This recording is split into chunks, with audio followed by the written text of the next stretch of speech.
നമ്മൾ അമ്പലത്തിൽ പോകുമ്പോൾ കിട്ടുന്ന ആ അന്തരീക്ഷത്തിലൂടെ നമ്മുടെ ശരീരത്തിലേക്ക് വരുന്ന പോസിറ്റീവ് എനർജി, നമ്മൾ മന്ത്രോച്ചാരണങ്ങളിലും അല്ലെങ്കിൽ ആ മണി ശബ്ദം, അവിടെ കേൾക്കുന്ന ഭക്തിഗാനങ്ങൾ, ഇതിലൂടെയൊക്കെ നമ്മൾ കേൾക്കുന്നത് നമ്മുടെ ശബ്ദത്തിലൂടെ നമുക്ക് എനർജി ആയിട്ട് കിട്ടുന്നുണ്ട്. പിന്നീട് നമുക്ക് കിട്ടുന്ന ഏറ്റവും വലിയൊരു കാര്യമാണ് ഭഗവാന്റെ ആ ഒരു ദിവ്യ രൂപം കാണുക. അത്രയും പോസിറ്റീവായിട്ടുള്ള ഒരു ശ്രീകോവിലിനുള്ളിലിരിക്കുന്ന ആ ഒരു ചൈതന്യം നമ്മളിലേക്ക് എത്തുക എന്നുള്ളതിന് നമ്മൾ ചെയ്യേണ്ട കാര്യം, നമ്മൾ കണ്ണ് തുറന്ന് തന്നെ ഭഗവാനെ അല്ലെങ്കിൽ ഭഗവതിയെ, നമ്മൾ അവിടെ ഇരിക്കുന്ന ആ ഒരു ചൈതന്യത്തെ നമ്മൾ കണ്ണ് തുറന്ന് തന്നെ കാണുക. നമ്മുടെ കാഴ്ചയിലൂടെ നമ്മൾ അതിനെ മനസ്സിലേക്ക് എടുക്കുക, നമ്മുടെ ശരീരത്തിലേക്ക് എടുക്കുക.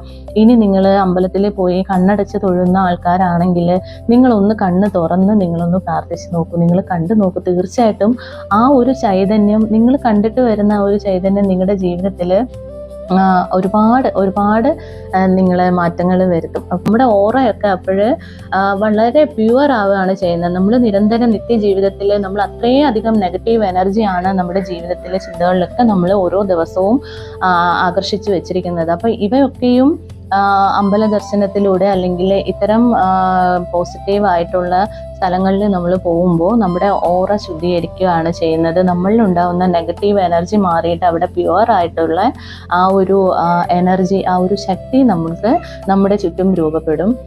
നമ്മുടെ സബ് കോൺഷ്യസ് മൈൻഡിൽ നമ്മൾ സ്റ്റോർ ചെയ്ത് വെച്ചിരിക്കുന്ന ചിന്തകളെയും നമ്മൾ അനുഭവിച്ച സങ്കടങ്ങളും ഒക്കെയും ശുദ്ധീകരിക്കാനായിട്ട് ഈ ഒരു കാഴ്ച അല്ലെങ്കിൽ അമ്പലത്തിലെ കാഴ്ചകൾ, നമ്മുടെ ഈ ഭഗവാന്റെ ആ ഒരു ചൈതന്യം, ഇവയൊക്കെയും